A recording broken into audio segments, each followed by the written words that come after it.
First of all, I'd like to thank everybody for being here today. Once again, just as a form of introduction, my name is Andrew Womble, and I am the elected district attorney for Judicial District 1, which is the 7 counties of the Northeast.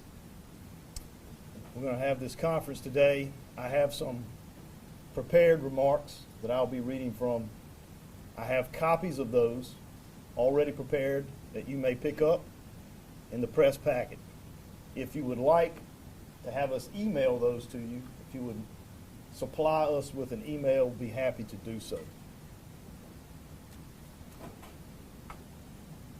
On Wednesday, April 21st, 2021, Andrew Brown, Jr. of Elizabeth City, North Carolina, was shot and killed by 3 deputies with the Pasquotank County Sheriff's Office. This incident occurred at the residence of Mr. Brown, located at 421 Perry Street in Elizabeth City, North Carolina. After reviewing the investigation conducted by the North Carolina State Bureau of Investigation, Mr. Brown's death, while tragic, was justified because Mr. Brown's actions caused 3 deputies with the Pasquotank County Sheriff's Office to reasonably believe it was necessary to use deadly force to protect themselves and others. While the officer-involved shooting that resulted in the death of Andrew Brown occurred on Wednesday, April 21st, law enforcement involvement with Mr. Brown began in the weeks prior and put the wheels in motion that eventually led to the attempted service of arrest and search warrants on April 21, 2021. In the early months of this year, Detective Johnson with the Dare County Sheriff's Office received information from a reliable confidential source that Andrew Brown, Jr. from Elizabeth City was selling drugs in Dare County. Detective Johnson contacted Pasquotank County and confirmed Mr. Brown's identity and that he is a known drug dealer. Upon learning this information, Detective Johnson, with the aid of the confidential informant, made 2 undercover buys from Brown on March 17, 2021 and March 29, 2021. Those buys were of cocaine and heroin, respectively. A later SBI lab analysis determined that the heroin was laced with fentanyl. Subsequently, arrest warrants were issued for Brown's arrest on April 20th, 2021. Simultaneous with the activity of the Dare County Sheriff's Office, Pasquotank County Sheriff's Office began collecting their own intelligence on the drug activity of Mr. Brown at his residence at 421 Perry Street. Detective Ryan Meads applied for and obtained a search warrant for the residence and vehicles of Mr. Brown. On Tuesday, April 20th, 2021, law enforcement now possessed 2 arrest warrants for the sale of controlled substances in Dare County, as well as a search warrant for the residence and vehicles of Mr. Brown. A joint team of law enforcement from Dare County and Pasquotank was assembled. The Dare County Drug Task Force was to provide surveillance, and the officers present that day were Detective Johnson, Sergeant Ruth, and Detective Langley. The Pasquotank Special Operation and Tactics team would serve the warrants and take Mr. Brown into custody. Their team consisted of Lieutenant Judge, Sergeant Meads, Deputy Morgan, Deputy Llewellyn, Deputy Bishop, Deputy Swindale, and Deputy Lunsford. Deputies Morgan, Llewellyn, Bishop, and Swindale were wearing body cameras. Their original plan was to serve the warrants on the night of April 20, 2021. However, Mr. Brown was not at his residence and could not be located by the surveillance team. On the morning of April 21, 2021, at approximately 5:30 a.m., law enforcement held a briefing here at the Pasquotank County Sheriff's Office and planned to serve the warrants on Mr. Brown. During the briefing conducted by Sergeant Meads, the team was briefed on Mr. Brown and his past involvement with law enforcement. It was relayed to the team that Mr. Brown has multiple resist arrest charges and convictions dating back to 1995. Additionally, Mr. Brown has assault with a deadly weapon, and assault inflicting serious injury convictions dating back to 95. Further, Mr. Brown has barricaded doorways during previous home search warrant instances. No children were believed to be at the location, and the mother of Mr. Brown's minor children was seldom at his residence. At approximately 8 a.m., Mr. Brown was located on Speed Street here in Elizabeth City by one of the members of the Dare County Narcotics Team. Mr. Brown then drove his vehicle to his residence at 421 Perry Street and remained in his vehicle until law enforcement arrived. Upon receiving this information, the Pasquotank County team traveled to 421 Perry Street to serve the warrants in a clearly marked Pasquotank County Sheriff's Office truck with blue lights and emergency lights flashing. Detective Langley from Dare County drove the vehicle, and Deputy Lunsford was in the passenger seat. The remaining members of the Pasquotank County team were in the truck bed as the truck was en route. Upon arriving to 421 Perry Street at approximately 8:23 a.m., Mr. Brown was still sitting in his vehicle beside the residence. Detective Langley pulled the Pasquotank County truck in the driveway with his right front bumper close to the front bumper of Brown's vehicle to block any forward motion, and Brown was still seated in the vehicle. The 6 members of the Pasquotank County team approached Brown's vehicle, identified themselves, shouted commands to show them his hands and to exit the vehicle. All members were wearing clearly marked Pasquotank County Sheriff's Office gear and uniforms. Deputy Lunsford headed directly to the driver's door with his weapon drawn and attempted to open the door. Deputy Swindale accompanied Deputy Lunsford to the driver's side of the car.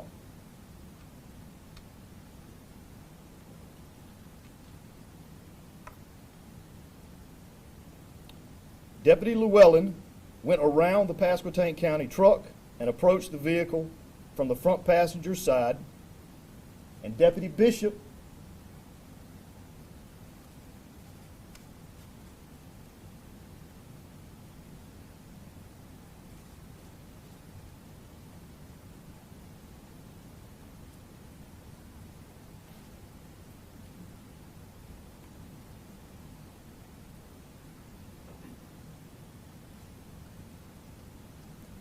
would you like to do this manually?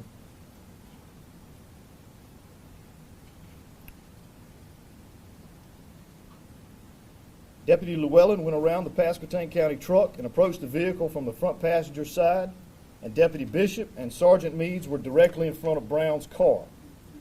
Deputy Morgan approached last and positioned himself between Deputy Bishop and Sergeant Meads.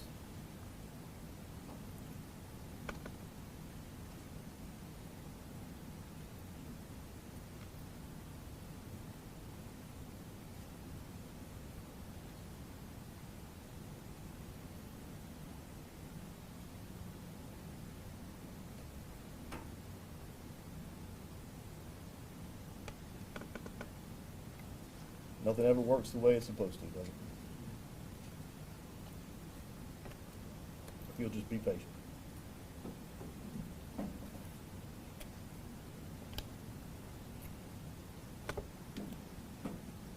I want you to have a full, complete, and accurate view of what transpired, what the deputies saw that particular day.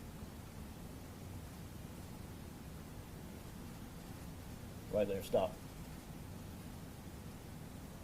Once again, I will repeat. You're looking at Deputy Llewellyn's body cam, and he went around the Pasquotank County truck. He approached from the passenger side. Deputy Bishop, Sergeant Meads were directly in front of Brown's vehicle, and Deputy Morgan approached last and positioned himself between Deputy Bishop and Sergeant Meads. Brown was holding his phone when law enforcement approached. He skipped.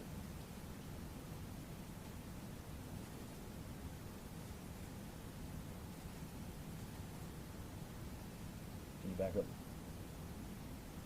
Back up. All right. Brown threw the phone down and began to rapidly back his car away from the officers.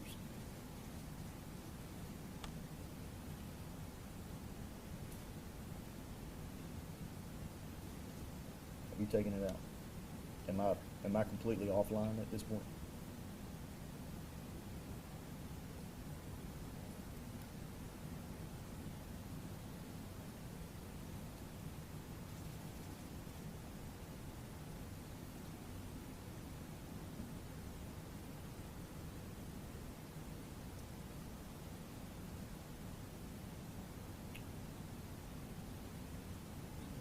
You need to back up to about 5 slides.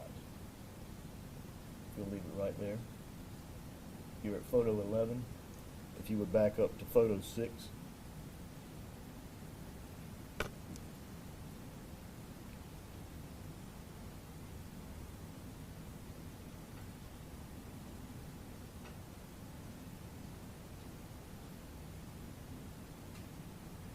All right. Thank you.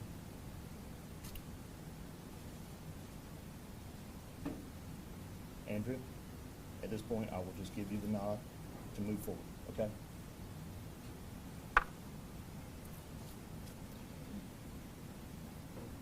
Brown threw the phone down and began to rapidly back his car away from the officers. Deputy Lunsford's hand was still on the driver's door handle as Brown's car reversed and the handle was snatched out of his hand. At this moment, Deputy Lunsford yelled out, and Deputy Lunsford was pulled over the hood of Brown's vehicle, where his body and his safety equipment were struck by the vehicle. Deputy Lunsford's left arm was squarely on the hood. Deputy Lunsford took evasive action to get out of the way of the front left tire of Brown's vehicle, and law enforcement commands became more heated, with profanities shouted for Brown to stop the car.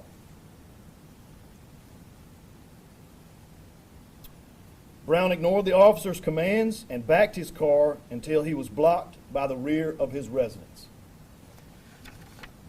Continue. Continue. Right there. Brown then put the car in drive and turned the steering wheel left, directly at law enforcement officers who had now surrounded his vehicle.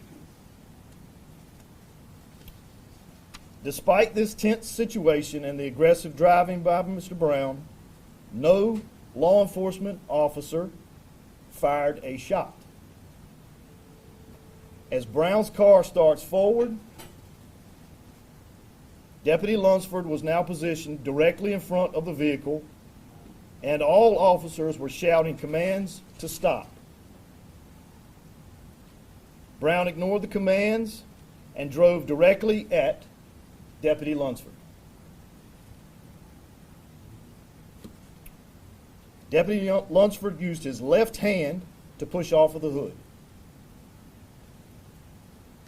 It was at this moment that the first shot is fired. Deputy Lunsford then spun out of the way to avoid being run over by Brown's vehicle.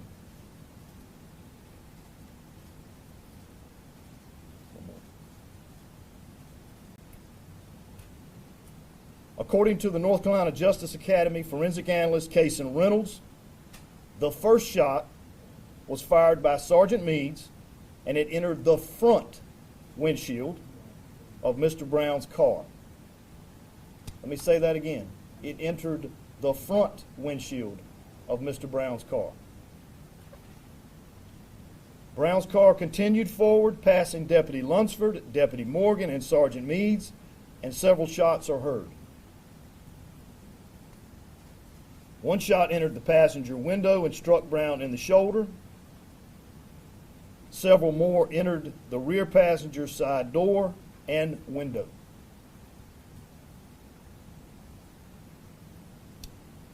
Brown's vehicle then accelerated across the vacant lot next to 421 Perry Street, and 5 additional shots entered the rear windshield and trunk of Brown's vehicle. At this moment, Brown was driving directly at Investigator Johnson, who was positioned on Roanoke Avenue in an unmarked white van. Lieutenant Judd was positioned on the corner of Roanoke and Perry in an unmarked white Crown Victoria. Brown's car narrowly missed striking the van operated by Investigator Johnson, who accelerated to avoid the collision.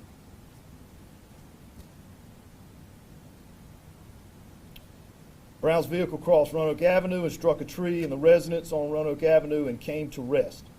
The Pasquotank County team gave chase, removed Brown from the driver's seat, and life-saving efforts were immediately begun.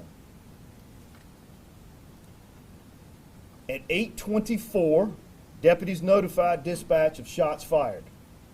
Emergency medical services were requested at 8:26 a.m. Lieutenant Judd was the supervising officer. He was on the scene at the time of the shooting. Other supervising officers of Pasquotank County Sheriff's Office arrived, including Chief Deputy Fogg, who collected the weapons and cell phones of the officers who fired. All of the following is clearly depicted on the body cameras that were operational and functioning properly on April 21, 2021. They were being worn by the aforementioned Pasquotank County Sheriff's officers. The total length of officer involvement with Mr. Brown from the time they exited the vehicle until Mr. Brown was removed from the vehicle is 44 seconds. I'm now going to show you the 4 body cam videos that depict law enforcement activity with Mr. Brown on that day.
Officer EMS. Gunshot wounds.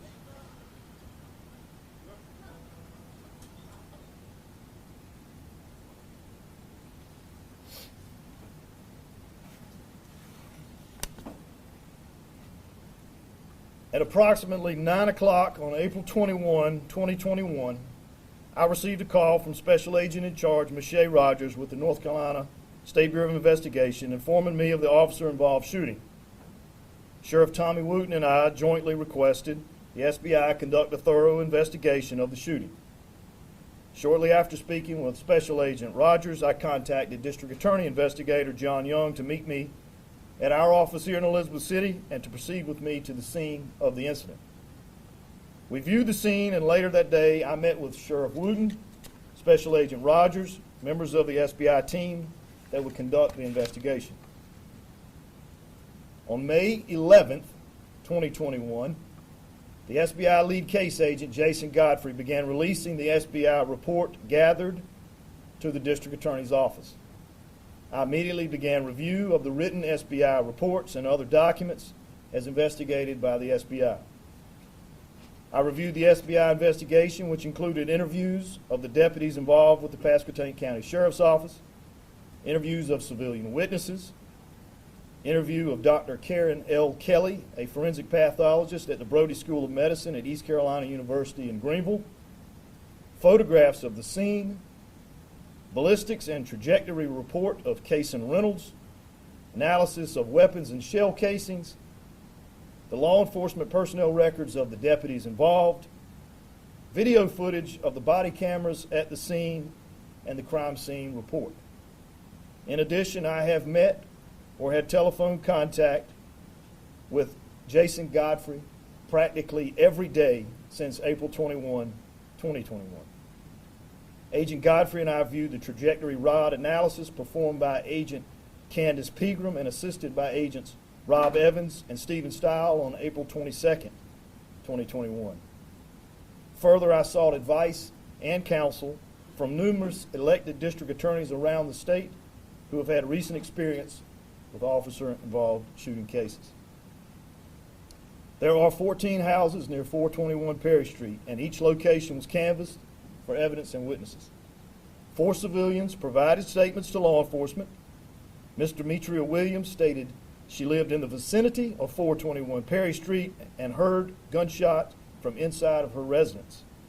She further stated that after hearing the first shot, she exited her home, went down the street, and saw the remainder of the shots being fired. Ms. Williams' home is approximately 100 yards away from 421 Perry Street. The total elapsed time from the first shot to the last is 5 seconds, calling into question Ms. Williams' statements regarding witnessing the shooting. The second civilian to give a statement was Daniel Sturdivant. Mr. Sturdivant stated the incident occurred prior to 8 a.m. He stated he heard officers shouting commands, at which time he walked to his window. Sturdivant stated the officers were firing into the car while they were giving Brown commands to get out. The third civilian to give a statement was Ashley Bechtel. Ms. Bechtel stated she did not see the initial shots fired but heard them and went to her window. She stated Brown's car was heading over Roanoke Avenue and the officers were forceful when removing Brown from the vehicle. Bechtel further stated she heard additional shots after Brown's vehicle struck the tree and as officers approached the vehicle.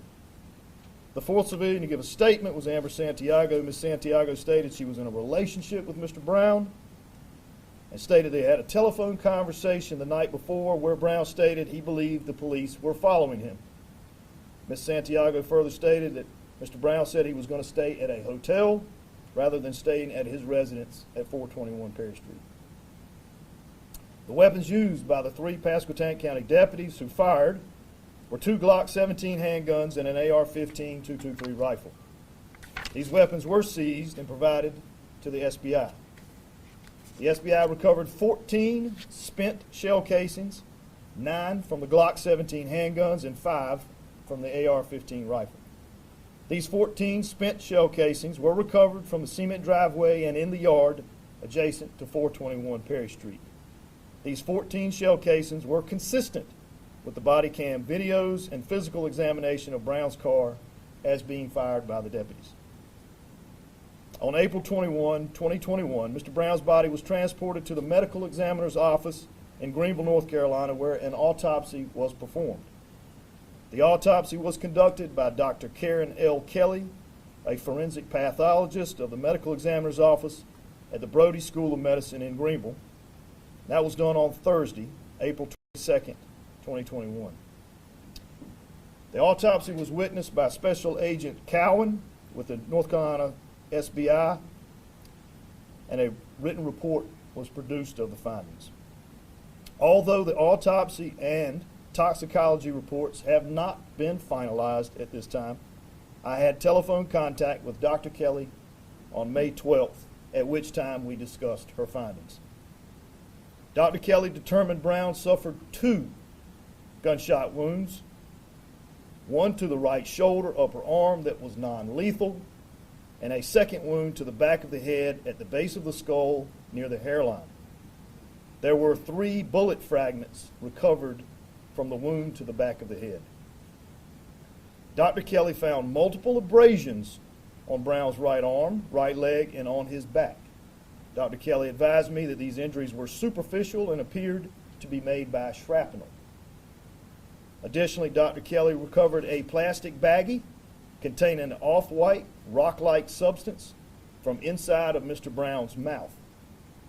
The substance is consistent with crystal meth and was the size of a 50-cent piece and too large to swallow. Dr. Kelly determined the cause of death to be multiple gunshot wounds. The deputies involved in the shooting incident have no prior excessive force complaints. The law is clear and long established. The United States Supreme Court, the Fourth Circuit Court of Appeals, and the North Carolina appellate courts have all held that where officers are attempting to make an arrest, deadly force may be used if it appears to be reasonably necessary to, first, protect against deadly force that the arrestee is using to resist arrest, or 2, to take into custody a person who presents an imminent threat of death or serious injury to others unless apprehended immediately. The North Carolina General Assembly has codified this case law in our general statutes at NCGS 15A 401D2, which I have attached to the press package. The United States Supreme Court has cautioned prosecutors may not employ the 20/20 vision of hindsight, but must make allowance for the fact that police officers are often forced to make split-second judgment in circumstances that are tense, uncertain, and rapidly evolving. The law authorizes an officer to take preemptive action and use deadly force to prevent death or serious injury to himself or herself, provided that the threat assessment is reasonably made. Whenever officers use deadly force to defend themselves or to stop a dangerous fleeing felon, the determination of whether they properly used that force focuses on whether the totality of the circumstances as they appeared to the officers at the time of the killing were sufficient to create a belief in a reasonable person standing in their shoes that such force was necessary. In short, assessing the reasonableness of the shooting requires examining the perspective of a reasonable officer on the scene. Consequently, my focus was on the relevant set of facts a reasonable officer in the deputy's position would have experienced. When weighing the degree of force used, a prosecutor must pay careful attention to the facts and circumstances of each particular case, including the severity of the crime at issue, whether the suspect poses an immediate threat to the safety of officers or others, and whether he is actively resisting arrest or attempting to evade arrest by flight. Using these parameters, I find that the facts of this case clearly illustrate the officers who used deadly force on Andrew Brown Jr. did so reasonably and only when a violent felon used a deadly weapon to place their lives in danger. First, when assessing the severity of the crime at issue, Andrew Brown Jr. was being served with 2 felony arrest warrants and a search warrant. The law enforcement officers were duty-bound to stand their ground. carry through on the performance of their duties and take Andrew Brown into custody. They could not simply let him go, as has been suggested. Additionally, Brown engaged in dangerous felony-level misconduct as he attempted to flee from law enforcement officers. The decision to flee, which Brown made on his own, quickly escalated the situation from a show of force to an employment of force. Brown's precise speed in attempting to flee and striking Deputy Lunsford is uncertain, but that he drove recklessly and endangered the officers is not uncertain. Therefore, I find that Brown's actions and conduct were indeed dangerous by the time of the shooting. Second, Brown was actively resisting arrest and attempting to evade arrest by flight before, during, and after the shooting. All officers had been briefed on Brown's previous interaction with law enforcement, including his propensity to resist and barricade himself. Briefings also informed these officers of Brown's prior criminal history and the fact that he has attained the habitual felon status. Brown acted consistent with law enforcement intelligence and actively resisted arrest and attempted to flee. Third, and most importantly, Brown posed an immediate threat to the safety of the officers and others. Mr. Brown's conduct did not merely risk injuring officers by the time of the shooting. Brown had made 2 aggressive driving moves which caused his vehicle to contact Deputy Lunsford on both occasions. When the officers approached Brown with their guns drawn, his response was to maneuver his car and flee. Brown was undeterred by the officers yelling for him to stop, show me your hands, or by Deputy Lunsford attempting to open the driver's door. Even after backing into a corner with no escape, but to maneuver his vehicle directly at the officers, Brown continued the felonious assault by using his vehicle as a deadly weapon and made contact a second time with Deputy Lunsford. Law enforcement officers, particularly Deputy Lunsford, were on foot and directly in the path of the vehicle being operated by Brown. Lieutenant Judd was located on the corner of Roanoke Avenue and Perry in a white unmarked Crown Victoria, and Dare County officers Sergeant Ruth and Investigator Johnson were operating unmarked vehicles in the area to assist. All of these officers were potentially at risk from Brown's operation of the vehicle. Brown threatened the life and safety of the officers on the scene and any possible civilian bystanders, giving a reasonable officer a compelling reason to end the encounter. The law does not require officers in a tense and dangerous situation to wait until the moment a suspect uses a deadly weapon to act to stop the suspect. The shooting of Brown was justified to prevent potential harm to those living near where the incident occurred, as well as other pedestrians, support deputies, and the deputies who were in front of Mr. Brown. Law enforcement officers are required to instantaneously evaluate and employ force against possible criminal suspects to thwart apparent dangers to citizens and themselves. Officers must perceive, evaluate, decide, and then act, often in a matter of seconds. The deputies in this case perceived a threat and immediately fired their weapon to neutralize the threat.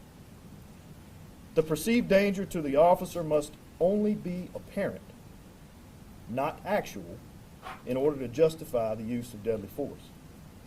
Apparent danger is such that it would cause a reasonable person to believe that he or others were in danger of death or great bodily harm.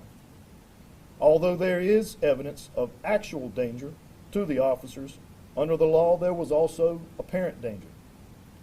From the evidence, it reasonably appeared to the deputies there was a sufficient basis for self-defense and defense of others. The facts in this case demonstrate the presence of apparent danger to the officers. An officer may exercise such force if he believes it to be necessary and has reasonable grounds for such belief. An officer acting in self-defense is presumed to have acted in good faith. Federal courts have held that the Constitution simply does not require police to gamble with their lives in the face of a serious threat of harm. As the United States Supreme Court has observed, the calculus of reasonableness must allow for the fact that law enforcement officers are often forced to make split-second judgments in circumstances that are tense, uncertain, and rapidly evolving. From a review of the body camera video from the scene, there is evidence that multiple shots were fired in rapid succession by 3 deputies. There is no evidence that the number of shots fired by the deputies was excessive, but even if there are an excessive number of shots, the question is whether the perceived threat has been neutralized for the safety of law enforcement officers present. In this case, the deputies used the amount of force deemed reasonably appropriate by them to neutralize a perceived threat.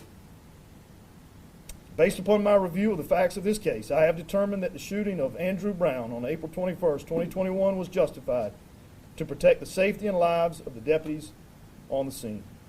The deputies who fired the fatal shots perceived an actual and apparent threat, evaluated the situation in seconds, decided, and acted. The deputies' actions appear reasonable under all the circumstances of the case. The deputies faced both actual danger and apparent danger as perceived by them on the scene. This apparent threat was reinforced by Brown's dangerous and felonious use of a deadly weapon. As tragic as this incident is with the loss of life, the deputies on scene were nonetheless justified in defending themselves from death or great bodily injury. There is insufficient evidence beyond a reasonable doubt to show that any of the deputies acted in a manner that was inconsistent with their perception of an apparent threat. In fact, my review of the incident indicates there is no evidence that the deputies who fired the fatal shots acted in any manner that is inconsistent with the threat they perceived, and certainly no evidence that the deputies acted in any way contrary to or in violation of North Carolina law. I appreciate the investigation by the North Carolina State Bureau of Investigation's District Field Office. I have shared this conclusion with Sheriff Tommy Wooten and Special Agent in Charge Mache Rogers that no officer will be criminally charged.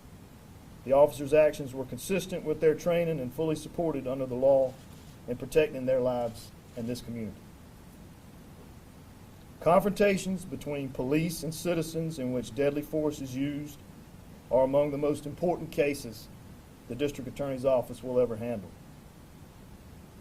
My prosecutors and I have a duty to objectively analyze the totality of the evidence and circumstances, and that means we must face difficult issues which have been discussed at length in this report. It is my sincere prayer that no one is ever killed by law enforcement. But I also pray that law enforcement are never placed in the position of having to make the decision to use lethal force to protect themselves or innocent lives around them.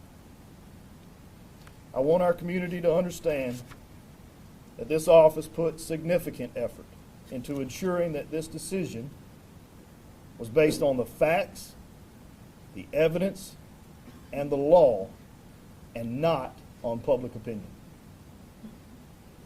In describing the legal analysis and the basis for the decision in this case, I find myself, unfortunately, in the position of correcting misinformation that has been shared both on social media and in the news media. People made claims on camera that were knowing falsehoods and were directly refuted by the body camera video. The public might then wonder why more information was not released to refute these untrue statements. I have always asserted that my office would strive towards transparency, but I need everyone to understand that among my highest priorities is also protecting the integrity of every investigation.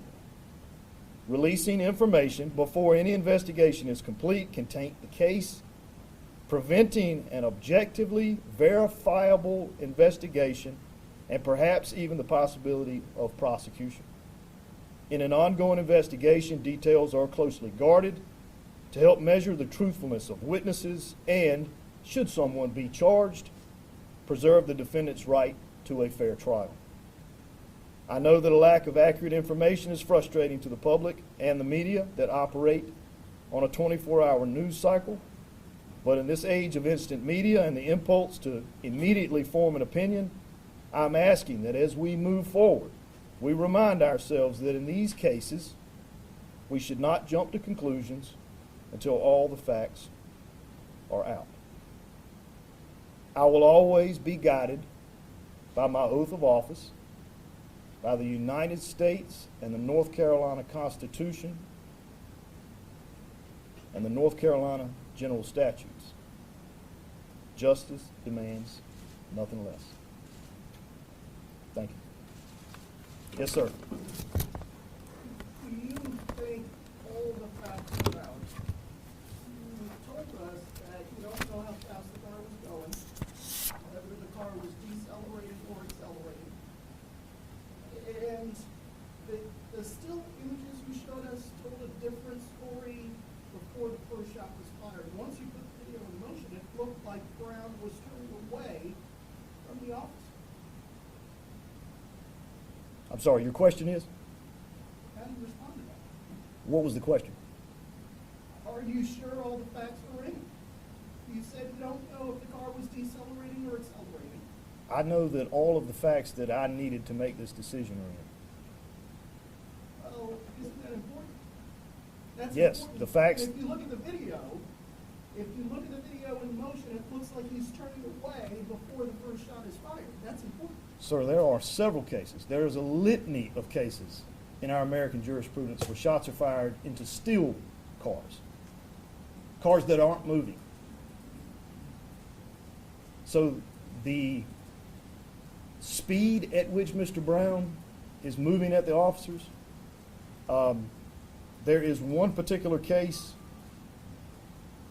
it's Robinson versus Arrigetta. In that case, they found that the car was moving 1 to 2 miles an hour at the officers. So the speed at which the car was moving, not relevant in my determination. But if he was I'm gonna move along. decelerating, Thank you. if he Yes, sir. had brakes, Seems to be isn't so that important? certain that he is using that car as a weapon when the video, as this gentleman points out, it doesn't seem that clear that he's not trying to get away, that he's not turning away from the officers. How can you be so certain that he's using that car as a vehicle? He's a weapon. I mean, excuse me, that he's using that car as a weapon. Sorry. Did you see Yes? the officers surrounded the vehicle? Yes. There was no escape but at the officers. You're not allowed to drive over police officers. But he turned away. If you show the video Yes, sir. again, he Sir, turned I away. presume that the deputies were interviewed as part of this investigation. Yes, they were. Can you speak to what they told investigators? About what about they their- perceived. Correct. I will tell you this. I will tell you that each one of the deputies that fired their weapons stated that they fired because they perceived a threat to Deputy Lunsford and Deputy Swindale, who was on the other side of the vehicle. And it would, if I may, it's gonna be a Follow. technical question, but there will be questions about the video and you releasing it in this format. And your decision to release it now, did the judge approve this, or technically, how are you able to present this to the public now? All right, so this is actual a display. I'm not releasing the video. This is done. I know that you have it at this point. But yes, I did speak with the judge. We talked about that. I am not, once again, a custodian of the record. Anything in my office is not public record by statute. So at this point, because I have made the charging decision that I made, I can display the information. If I had decided to charge, I would have then had to release this to other people, that being the attorneys for the defendants in the case. So can we get this clean and clean?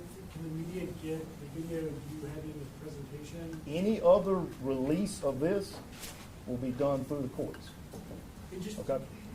the question he was Have asking you about. set, the use of have you force. set a date, a hearing date, or you spoke to the judge about a hearing date for when there might be a release or discussion of a release? No. Have you asked for that? I have not. You planned that? No, sir. Are all 7 deputies back on the job? I cannot answer that. I do not believe that all 7 deputies are back on the job, Are there any but internal I cannot tell you that for sure. Any internal reprimands for them? So you're asking me this question, and I'm sure for the benefit of everyone else. I don't have anything to do with the sheriff's office internal investigation. I'm not responsible for whatever administrative and/or civil actions come after this. I'm only responsible for the criminal side. So I can't speak intelligently to the question that you're asking, whether there will be any further administrative proceedings after this. You talked about falsehoods and the way the video was portrayed. Why do you think that is? I mean, it is hard to look at these videos and see exactly what you're explaining unless you watched it multiple times and maybe somebody's actually explaining to you where everybody is located. Sure. I mean, do you think it's perception? You know, and mean, obviously that's something you're very concerned about. Do I think that people can see what they want to see? Absolutely. I would hope that attorneys, licensed attorneys, who are bound by the same oaths and the same rules of professional conduct that I am, would conduct themselves a little differently. Family members who are grieving, who deserve our sympathies, sure, everyone can perceive something differently. And until you break it down frame by frame, some of the actions are pretty hard to see. Is your opinion then that the Brown family attorneys deliberately or intentionally? I'm not saying that. I'm saying that there were falsehoods made. You can draw whatever inference you want. Where was this? Just to, Hang on one second. Just to try to put a button on this, we saw the video, and it definitely appeared that Mr. Brown was trying to get away and not going directly at any officer that we just saw. Is there something else that maybe you have seen to help you come to that conclusion, other than what you showed us today? Okay. Let me ask you this. The wheels were Did- turning away from the officer. Did you see the officer put his left hand on the hood of that vehicle? Yes, as the car Did- was turning away, Mr. Did Ramos. you, yes. Did you see the tracks in the dirt? Yes, sir. Okay. If that car is on pavement, that officer is run over. Can you replay the video? But the car wasn't. I'm not going So to. what do you say, I'm not gonna to replay it. protesters that may feel like these officers could have moved out of the way in this scenario? I know a lot of protesters may be taking the streets after this, so like, what do you say to them in this situation? That's not the officer's duty. The officer's duties were to take Mr. Brown into custody. They simply couldn't let him go. And just in other scenarios, people have seen people be let go, and, in this situation, I know you're saying you couldn't have been let go, could you have been let go and you got him at another time in a less dangerous way, by chance, do you believe? Are we dealing in the theoretical at this point? No, we're just trying to make sure that, I know you're trying to say what these officers did, they had to get him at this exact time and moment. But could they have moved out of the way instead of getting hit by a vehicle? I think they did move out of the way. At least Deputy Lunsford moved out of the way, but he had to take evasive action to do so. I have a follow-up to that. I mean, you said earlier that they had a duty to carry out the warrant, that they had to take him in. Can you elaborate on that, though? Why couldn't they have let him go in that moment and followed up later? Law enforcement officers are duty bound the same way, well, not exactly the same way, but in the sort of same fashion that I'm duty bound by oath. That was their job on that particular day. They had a judicial warrant. They had an officer telling them to take Mr. Brown into custody. So I understand Mr. that. Brown's response to that was to flee. I understand that, but. So what is you're there any asking, cost, even if it requires? what you're asking is that law enforcement not act upon the judicial directions of a search warrant and give way to citizens when they decide they don't want to be taken into custody. Why not catch up to him later? Why not take him in right then? But couldn't it have been a Because it dangerous was clearly situation? a volatile situation. Why not catch up to him later? And it would have not have been volatile later. Also, but when he was escaping, had the officers took into consideration that people around the situation, the houses, because everybody indicates the bullets going in the houses as well. Yes, that's why they attempted to do this the night before, and they wanted to do it the night before and take him into custody when he was in the house. They anticipated when they left that Mr. Brown, when he pulled up beside the car, would actually go inside, but he never did. He stayed in the car. No, I meant like when he was fleeing away, the officers still shot. How do you justify that as he's fleeing away from the officers? And the officers were kind of putting everybody else in danger while shooting towards the other houses. And I would say that Mr. Brown was putting everybody else in danger as well. You But who said had- there were 14 spent shell casings. Correct. Did all of them hit the car or Mr. Brown, or were there some scattered throughout the neighborhood? There were 14. There were a total of 14 on the vehicle. There was one shot that we believe ricocheted and was and found in a house. In a house. Yes, correct. Did you ever consider, I know there were calls from the attorneys for the family of appointing a special prosecutor. Did you ever, were you concerned that you might be too close to these deputies, that you work with them on a regular basis? I mean, did you feel confident that you could handle this investigation and not be biased? Absolutely, absolutely. I'm elected by the people of the First Judicial District to do exactly this job. A special prosecutor or outside counsel is not accountable to the people of this judicial district. I am. But that is an independent view of Sir, a case sir. like this. You made a point of saying that you're not taking the public opinion into account here, that you're just simply weighing things on the fact. Why bring that up? Do you feel like public opinion turned against you here?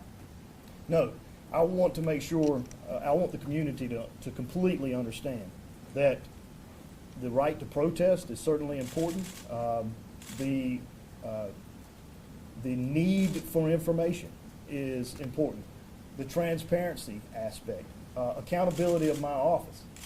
But in these particular cases, I am basing the decision on the facts, the evidence, and the law, and nothing else. Have you spoken to Andrew Brown's family about your decision today? I have not, and that is unfortunate. It's not the way that I would normally want to do this. Why did you? Why not? Our original discussions immediately after this occurred with Mr. Brown's attorneys did not go well. We tried, or there was a second meeting with the family in which the attorneys were not present. Obviously, any party that is represented by counsel, I have to be very careful in dealing with attorneys before I deal with parties. I was unable to do so, and at this point, the relationship is just constrained to the point that I did not speak with him. I'll be happy to talk with him at length after this is over. Mr. Yes, sir. Schwarber. This man's been very patient. They've been waiting for a while. Okay. Specifically the part where he's driving across the field towards Roanoke Avenue. Yes. For the officers to continue shooting at that point, in your mind, why is that justified? Is it because the unmarked vehicle was across the street on Roanoke Avenue? Or was it because they could keep shooting because of the initial incident in the driveway? It is both. So once a threat is perceived, and our case law is very clear on this, once a threat is perceived and the officers fire the first shot, if the first shot is justified, the last shot is justified until the threat is extinguished. That is the Plumoff versus Rickard case. It's a United States Supreme Court case, and it is clear. In the Plumoff case, the officers fired 3 shots into a stationary vehicle. The vehicle then backed away from officers and sped down the street, at which time they fired 12 additional shots at the vehicle as it sped away, and there were no police officers anywhere in the direct path of that vehicle. Supreme Court found the officers' actions in that case were reasonable. They said they weren't even close to being unreasonable, and they did not find even a Fourth Amendment violation. There has never, ever, in our American jurisprudence, the Supreme Court has never found a Fourth Amendment violation when a suspect uses a car as a deadly weapon. Never. Not one. Hold on. Wait a minute. Wait a minute. One more time in the back. Yes. Is the car being used as a deadly weapon no matter how fast it was going, just because it was moving in the direction of the officers at some point? It doesn't matter whether it was accelerating just foot off the gas? Yes, in my opinion, at this point, it was employed as a deadly weapon. Now, are you asking me theoretically what, in other cases, can we possibly? Like, just in general, it doesn't matter what speed it was going. If it was at all in the direction of the Yes. officers. There are several cases where officers have instructed drivers to shut the car off. The car is stationary. And the simple act of starting the car in violation of an officer's command makes the car a dangerous, deadly weapon that can be used at that point, and officers can shoot. Yes, ma'am, in the back. As the car was exiting the neighborhood, as you say, it was driving towards some unmarked sheriff's vehicles. Several of the protesters, and we've heard comments that the area that we were in, or excuse me, that they were in, was a school zone, and it's 8 o'clock in the morning, a little bit after 8. Was there any consideration into that of the extended neighborhood in being in a school zone? So the officers in their comments did not talk about the extended school zone. Certainly, when I get the leisure they're acting in the heat of the moment, and I'm looking at it in the cool of the night, so to speak. Certainly, I would think that Mr. Brown driving this vehicle, operating it in this manner, in this particular instance, could put the lives of school children in danger. Absolutely. That was not listed in the officer's notes. To clarify. I'm sorry. Did you get a court order to release this body camera video today? No. Isn't that in violation of the statute that require a petition and public hearing? Statute applies to the custodian of the records. I am not a custodian of the So records. can you clarify that the use of? Hang on one second. Yes, ma'am. Was it your perception that Mr. Brown intended to threaten the officers with the car, or does that have any bearing on your decision? Was his intention to threaten the officers with the car? That requires me to speculate as to Mr. Brown's intent. I think Mr. Brown's intention was to get away. I think Mr. Brown was fleeing an arrest because Mr. Brown had drugs on his person and in his car, and I think he did not want to get caught with those. So that's why I think Mr. Brown was fleeing. The officer's position around the car is why he drove at them. He had no choice. If he was going to attempt to flee, he had no choice but to drive directly at the officers. When he did that, and he made that decision on his own, he placed their lives in danger. So had he fled and not had deputies in the path, would that have been relevant to your determination in this investigation? I can't, once again, as we're moving into a theoretical discussion, yes. If there were no deputies in the path, I think I could have looked at this differently. If you will see, when the car backs up and Deputy Lunsford is pulled off of his feet and onto the hood of the car, that aggressive driving moment right there, in my opinion, is a threat to the officers. I believe that they would have been well within their rights to shoot at that moment. At that point, Brown has used the car As a deadly weapon, absolutely. To clarify again, when he backs up, you said Officer Lunsford's body was pulled to the foot of the car. Were there any deputies or officers behind the car in the direct path of the car as it backs up? No. It's not clear. No. He doesn't, Lunsford is the only deputy that he makes contact with when he backs up. Yes, that is correct. Deputy Swindell was to his right. Can I ask a follow-up to that question? Because that's important. You just said he threatened the officer, but he's backing away from the officer, and the officer is going toward him. So he's trying to avoid the officer. You do understand that he was going to be arrested and taken into custody Yeah, I that get day? that, but he was Okay. backing away. Okay. I'm just going off of what you're telling us here. And Okay. you're sending these mixed messages. You're saying he was threatening them, but then he's backing away, and it's the officer going for the car. Okay, when you employ a car in a manner that puts officers' lives in danger, that is a threat. And I don't care what direction you're going, forward, backward, sideways. I don't care if you're stationary, and neither do our courts and our case law. Yes, sir. I'm just wondering, what you had interviews with these deputies, did they express their fear, or, they were in you, they're saying, yeah, I felt like I could get run over, did they ever say anything, some of that stuff? Yes, they did, but not to me. I did not interview the officers. The But in their interviews, did they State Bureau of express that Investigation did the interviews, concern? and I read the reports, and yes, they all stated either they were afraid of being run over or they were afraid of their fellow officers being run over. Yes, ma'am, and I'll give it to you in just a second. Yeah. You mentioned you can't use the court of public opinion when making these decisions if it has to be based on the facts. But yet you live in this community, this is your community. Are you concerned at how this decision will be received? I mean, we can already hear protesters outside. We can assume that it will not be received well. I mean, is that a concern? So I believe that there will be folks who are not happy with this decision. When I was appointed the district attorney in 2013 and then ran for this position in 2014 and ran for this position in 2018, I had a full understanding of what the responsibilities and duties of the district attorney are. Sometimes I make popular decisions, such as charging the 4 inmates in Pasquotank County with capital murder. That was a popular decision. And I make unpopular decisions, and I signed up for all of them, the popular ones and the unpopular ones. You told us. Wait a minute. Thank you. The 4 videos you showed us, were they included among the videos that the family saw? Yes. The family actually saw a longer version of the 4. I did not include the portions where law enforcement removed Mr. Brown from the car. I did not think that there was any journalistic need for that. It's clearly, he's clearly in a lifeless position. Yes, sir, in the back. Tim from ABC 11, have you been in touch with the FBI about their investigation? No, sir, I have not. The FBI sent a letter to my office very early on requesting the body cam videos. I believe that I know that they have them. They did not get them from me. Sorry, right here in the middle.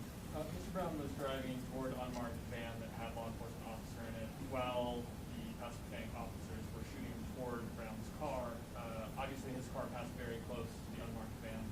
Were the shots fired by the sheriff's deputies ever putting the other law enforcement officer in the unmarked van at danger? He's clearly in front of that car. The body cam, because of the lens, actually distorts the distance between the officers and the vehicle as they're shooting. It's really not that far away. Were they really in danger? No. Were they in the path of bullets? Yes. Can you clarify which officer fired the fatal headshot which killed Andrew Brown, and how far away that officer was at which end? I do not know that. Let me explain why. The bullet that was removed by Dr. Kelly from the back of Andrew Brown's head fragmented. So what that means, according to Dr. Kelly, is that the bullet was tumbling when it struck Mr. Brown. It was tumbling because it was knocked off his path either by a headrest, glass, or some other object inside the car. When it tumbled and hit Mr. Brown in the back of the head, it then splintered into 3 pieces, making it impossible to determine from what weapon it was actually fired. Now, a metallurgic study could possibly figure that out.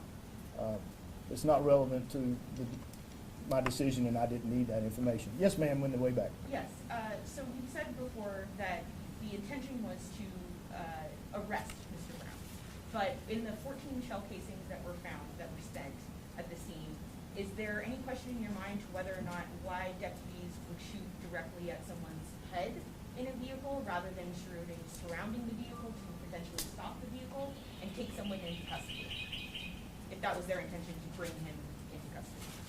So once again, I believe at this point we're discussing hypotheticals or theoreticals.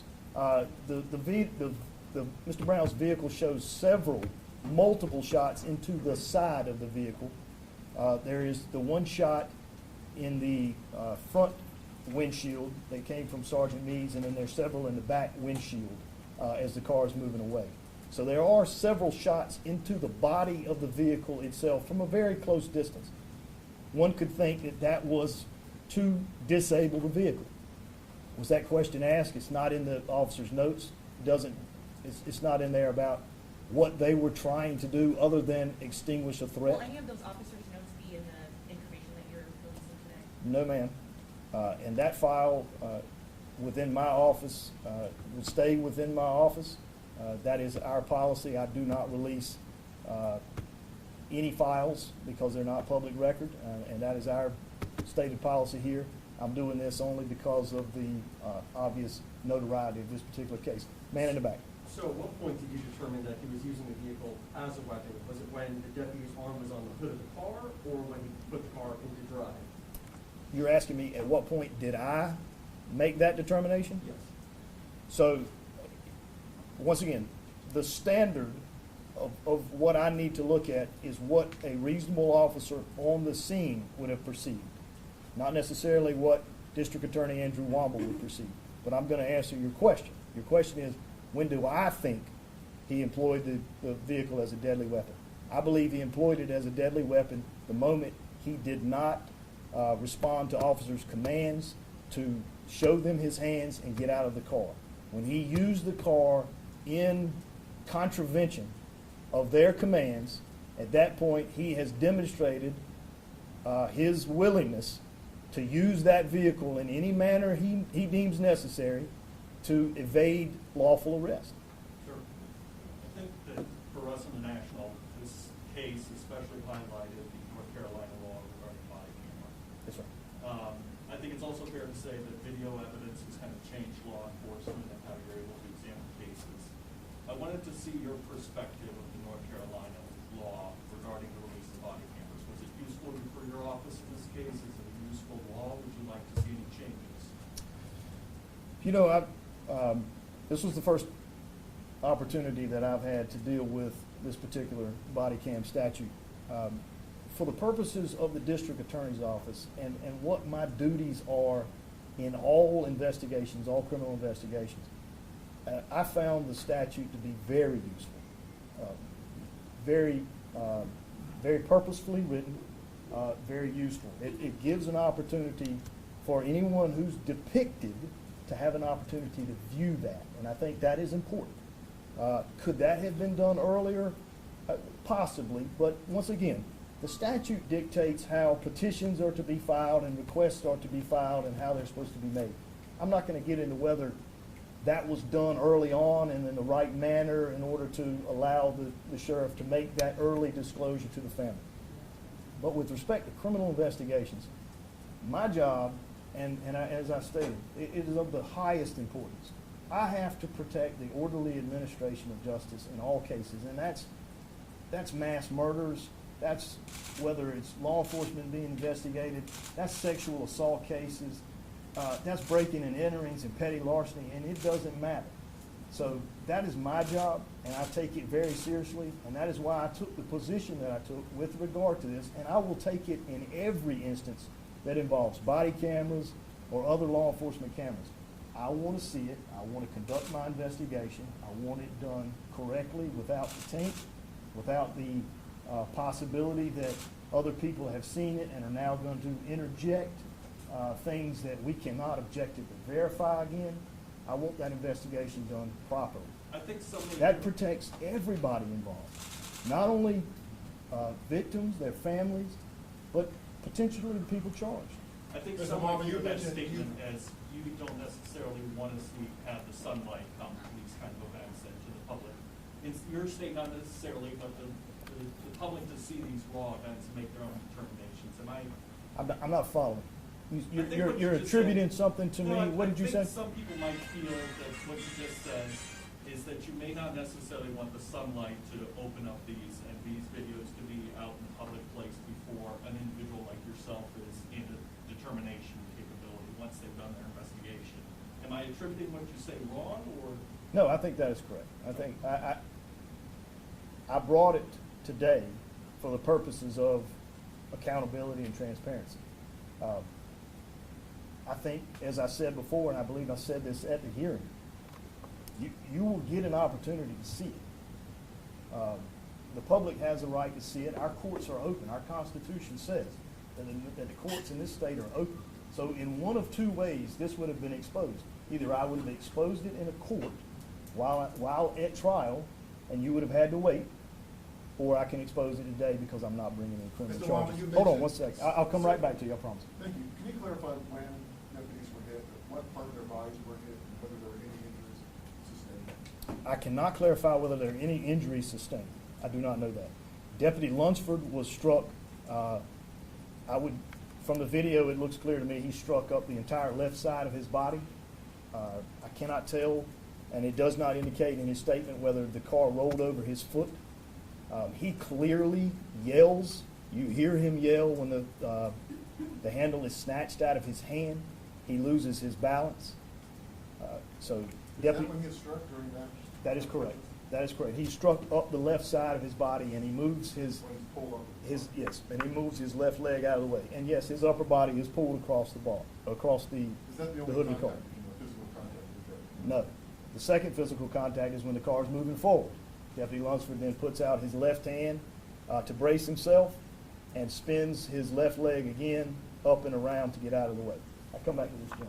Mr. Wamba, you talked about the relationship with the attorneys for Andrew Brown's family. Did you talk about, you called it difficult, you said you had to be careful. What did you mean by that? And with you admitting that, your job is difficult, you take on the tough cases, why not do more to try to reach out and communicate with those attorneys?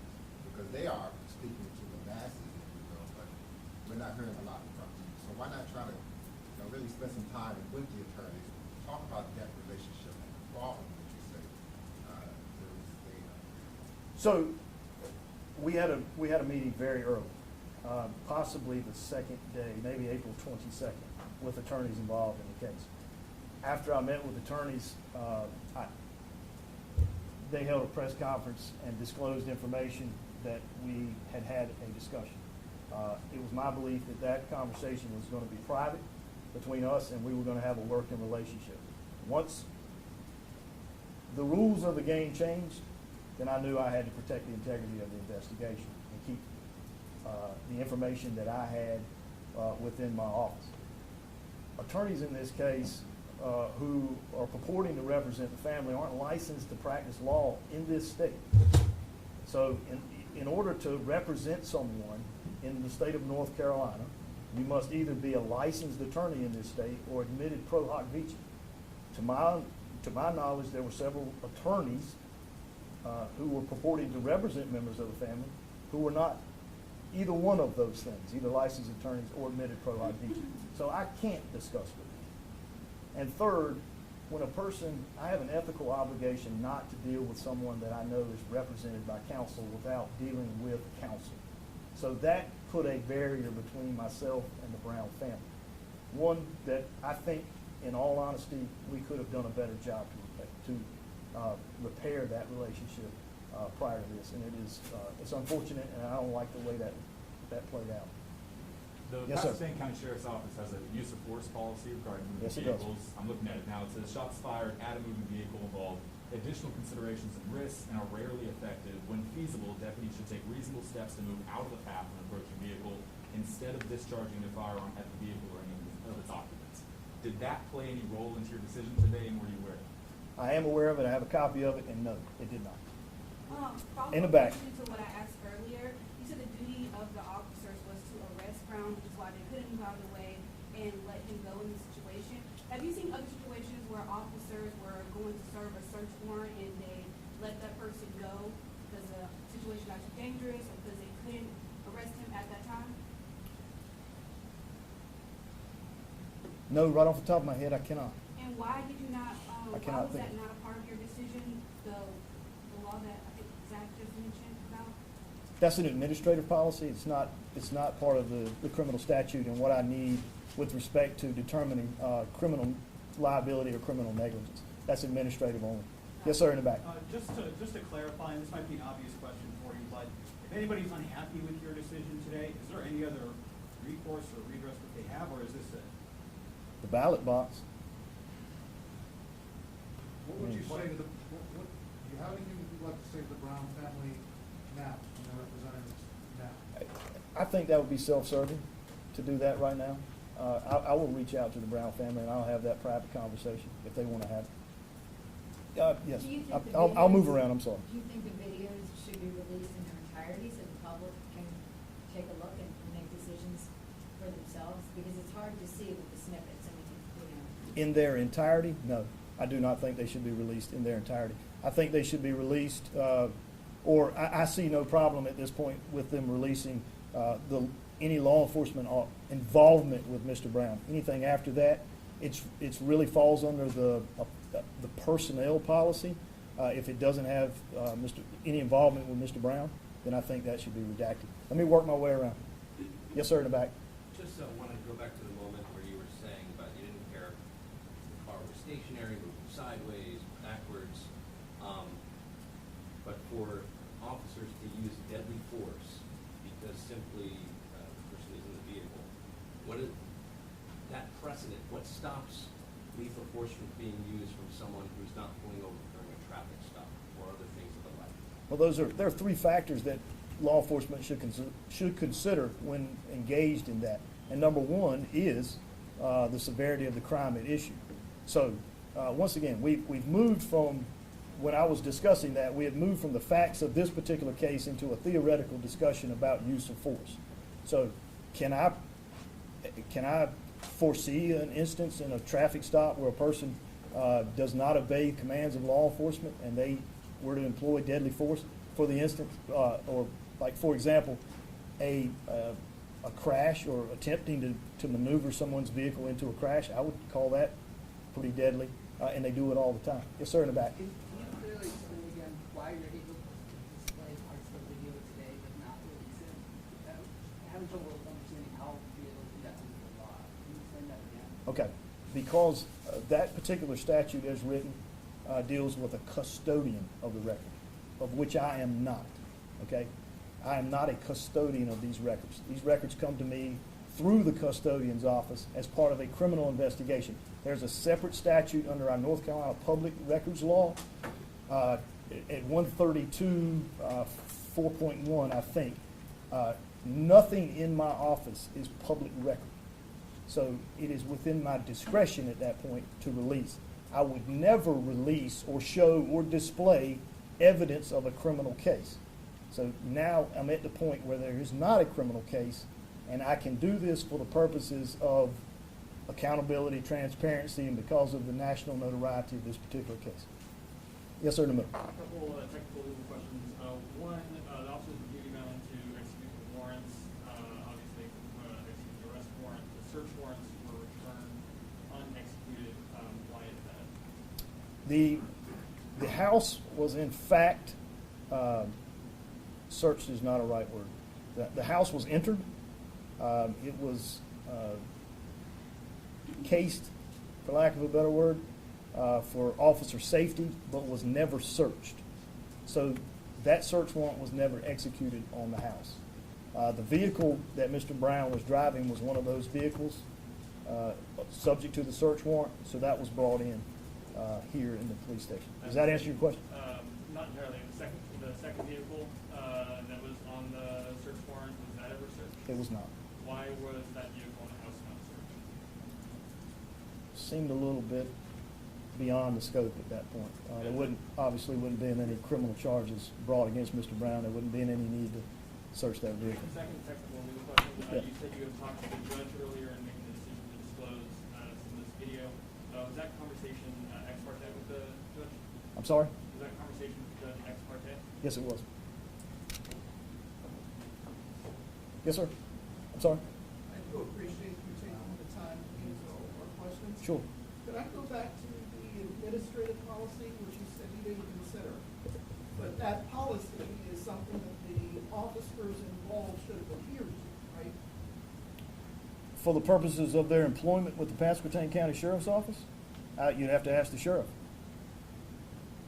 It's an administrative. I'm just drawing a distinction. I've answered the question, and I just tried to answer it in a different way. But it's a policy that It's they an should have followed. It's an administrative policy. Well, what's the difference? It's a policy. It's a Okay. guideline. Okay. You don't think that was important? I didn't use it for my analysis for criminal negligence, is what I said. Criminal negligence is a different standard. Yes, sir. In the hat. Were weapons found in the car, or was Brown known to carry a weapon with him anywhere? Brown, according to the deputies and the briefing that occurred just prior to the attempted service of the warrants, Brown was not known to carry weapons. That was information that we had received, or they had received, from various sources of information. And there was not a weapon found in the vehicle. There was a couple of baggies with off-white rock-like substance in the car on the driver's side in the door. They have been sent off to the lab. Yes, sir, in the back. You had said that the policy didn't apply here in terms of criminal negligence. Some cities have policies that say not shooting in the vehicle unless another type of deadly force is being used at the time. And we have that policy put in place in Pasquotank County. Would that have made a difference in this investigation? So if the Pasquotank policy had explicitly stated we don't shoot into a moving vehicle, Unless another type of force is being unless used something, other than the vehicle. would that have changed my legal analysis as far as no. No, it would not.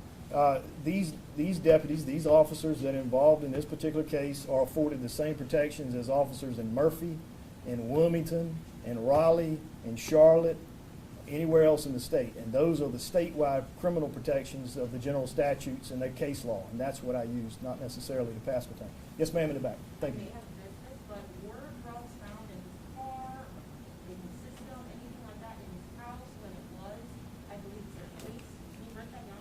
I can. There were nothing found in the house. The house was not searched. Okay, it was simply for occupants and officer safety. The officers went through the house. There were drugs found in the car, and they were wrapped in a baggie in a knot on the driver's side, and they were found in the door on the driver's side. There were another baggie stuffed down his throat, or in his throat. I didn't mean to say stuffed. Down his throat, a large, what Dr. Kelly described as very consistent with crystal meth. And then we're waiting on the toxicology reports. To go beyond that is speculation on my part, and I don't want to do that. So I'm just telling you what the facts are. I don't know what the toxicology will say. Yes, sir. You described two reasons for the use of deadly force. The first was to protect against the use of deadly force by the person that they're trying to arrest. The second is to protect an agent or a person to arrest or stop a person who would be a deadly threat to others.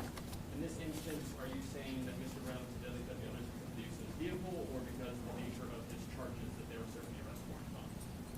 Simply because of the use of the vehicle. But your point being that he was dealing heroin and fentanyl on a daily basis that is killing people, that's a point that's not lost on me, and I understand that. But no, just the use of the vehicle on that particular day. But that point had no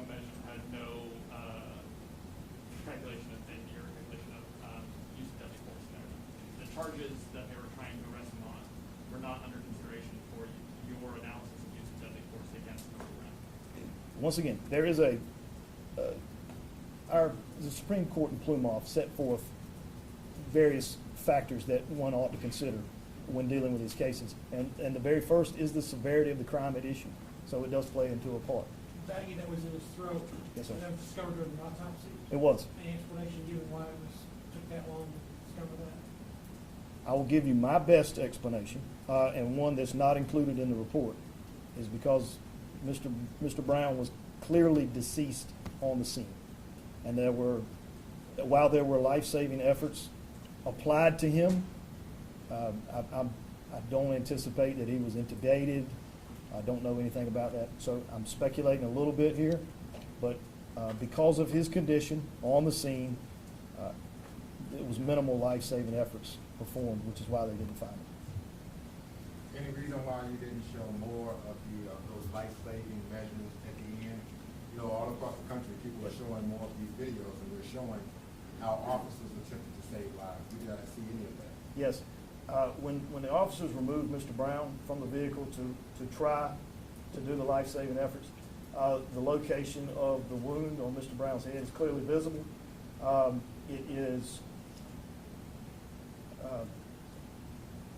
It's disturbing. It's not something that I believe I should broadcast. Mr. Brown expiring at that particular point.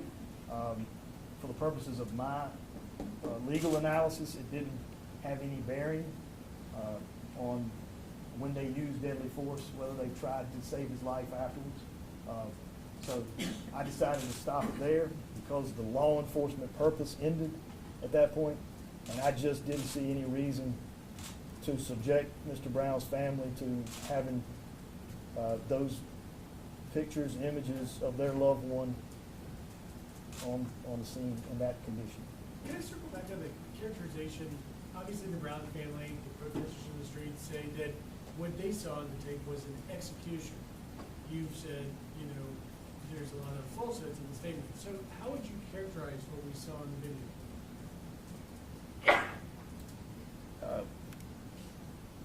I spent 10 minutes trying to characterize what I saw on the video. I saw law enforcement officers approach Mr. Brown and give him commands. I saw Mr. Brown refuse those commands and employ his vehicle to get away, and at that point put officers' lives in danger.